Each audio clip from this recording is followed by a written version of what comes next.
Does magic exist? I would say absolutely, but it is not what you might think that it is. Not in the Harry Potter kind of a sense. I mean, maybe very loose, but the ideas are so obscured that it's like just not even really relevant. So I would say that it's something like this. It is possible, as I understand it, just because to do with the nature of reality. So we're just talking about science. We're talking about working with physics. It is possible to do certain things. So say like, one thing is very simple that like some people do. It's called you make a dream board, right? And so you go through a process where you get in touch with certain things that are important to you and you focus on them and you arrange them in a way, and then you put that thing in a place. So you put a bunch of energy into an idea, and you've kind of gone through a bit of a ritual of doing this thing, and then you focus on that stuff, and then because it is like, say, things that you want to happen. Maybe it's to find love, maybe it's money, maybe it's a car, maybe it's peace on earth, whatever it is. So then you channel your intention and your energy into this kind of a thing, and so this is like where I guess there is this idea of because like you've probably seen in like movies and stuff like that, there are people like, they would like draw like a big pentagram on the ground and like candles all over the place and go through a rite, like a thing where they say things, they like conjure up something, they say the right words in the right way, then it has this kind of an effect. And so it's like, is it possible to do certain things which can have an effect? As I understand it, yeah. But the sort of the conundrum is like, just because you can doesn't mean you should. Because it's like, say if you want to bring into your reality money, so you like, the thing is like taking something, you're trying to control a situation, and it's like the idea is that it's like, how do you know what you need for the next step of your evolution? It's quite a thing to go about taking something out of turn. Like most people, myself included, like when you get a bunch of money, it is energy, and it can be overwhelming, and you cannot handle it. You don't always like know how to handle it, and so you can like spend it all very quickly, or you can go down certain paths with it because you don't really understand the value of it. You don't really, because you didn't earn it in the traditional sense. So it's just like, to try to manipulate your experience and bring certain things to you, it's kind of like playing God. And it's like, in doing so, you're saying that I don't trust the way that my life unfolds. I think that I need to, take steps to make things happen in the way that I think that they should. And see, that's the problem is, to do with the mind, is how we think that we know, but really our scope is very limited. So, yeah, I mean, that is an aspect of the whole magic thing. Another aspect is to do with, so in Hermetic philosophy, certainly in the Kabbalion, they talk about it as like it is possible to, say, educate yourself in the principles of the workings of reality, and you can elevate your consciousness to a point. So I would, this is like towards like enlightenment. Like you can become so aware of the way things work that you are able to operate in a way that you're not so much just subject, or it's not that you're not kind of like unaware of what's going on. You're aware of it to the point where you are working with it more directly, and then therefore this grants you the ability to to have, I guess, like an impact in a bit of a different way, because you understand what's going on, and you've undergone a sort of I don't know how to say it, like a change within yourself which has afforded you this capacity. So it's like, the whole idea of like X-Men and stuff like that, where you're just born with these gifts. It's just like, as far as I understand, some people are born with certain gifts, certain abilities to see certain things, to do certain things. But like by and large, it is something that is cultivated.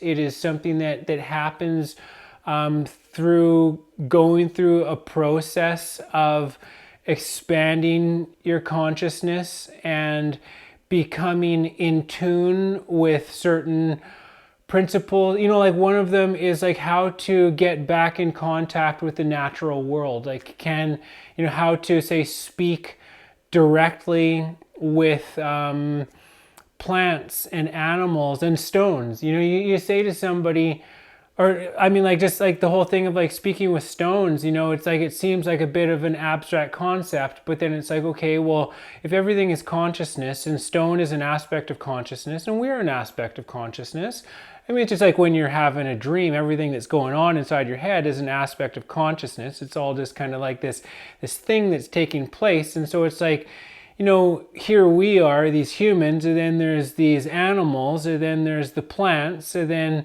but like, the greater being that we're on, the earth, is comprised of mineral. So like mineral consciousness is a thing, the planets, it's huge. It comprises an enormous portion of consciousness. And so there are techniques. There's one that was given by Bashar, where it's like, they say that Stonehenge was initially,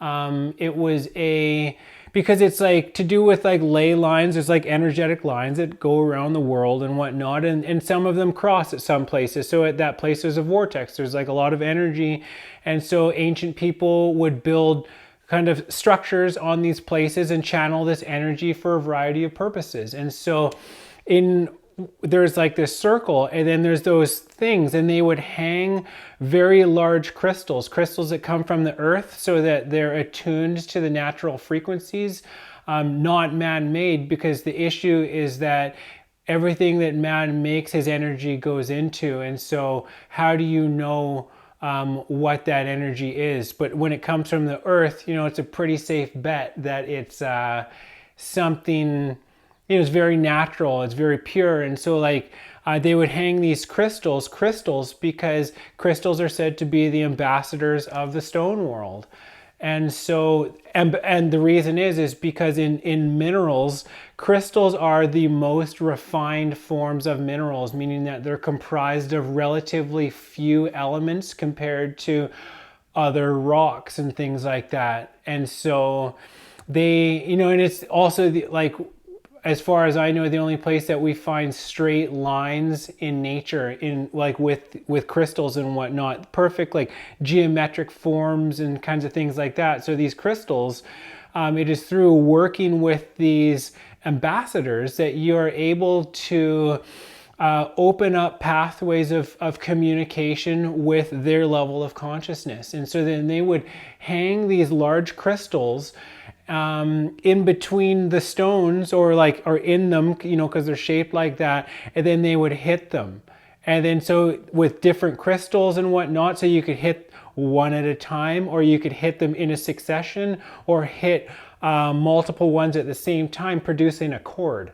And then this would, these sounds were very high frequency vibration, very pure, very natural. And then at this like energy vortex, it would open up doorways to big old question mark, right? But so like this technique was given to us, and it was told that you can recreate this kind of a device on any level. All you need to do is get a crystal that is from the earth, and you need to fashion it. You need to cut it as thin as possible, flat as possible, so that when you suspend it and hit it, it will ring. It will produce a sound, the tone, and it has to be very clear. So, I went to the Tucson Crystal and Gem Show, and I bought quartz, some big pieces of like optical quartz, but then it's tough to cut these things up. But I mean, like, it's about going through the process of doing it, and I am in the process.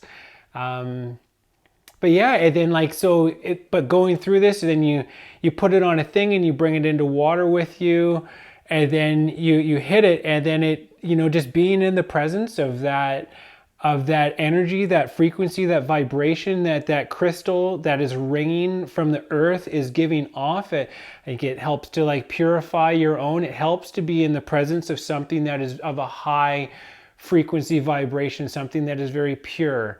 And so I guess maybe we attune, or, like through induction or whatever, right? I can't say.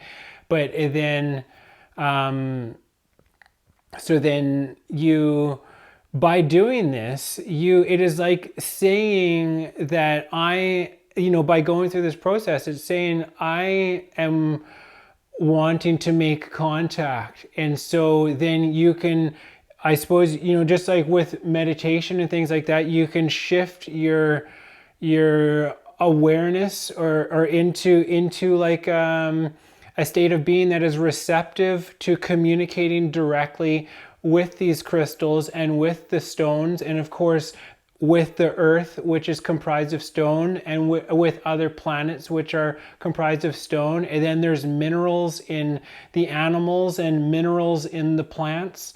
So, there are techniques. Of course, there's other ways to open your consciousness to other realms of possibility. One of them is through plant medicine, one of them is through meditation. So it's like there is a way for everybody, because of course plant medicine isn't for everybody. Not everybody's ready to undergo that kind of an experience. So there are many ways to do it, but it's just like, is it magic?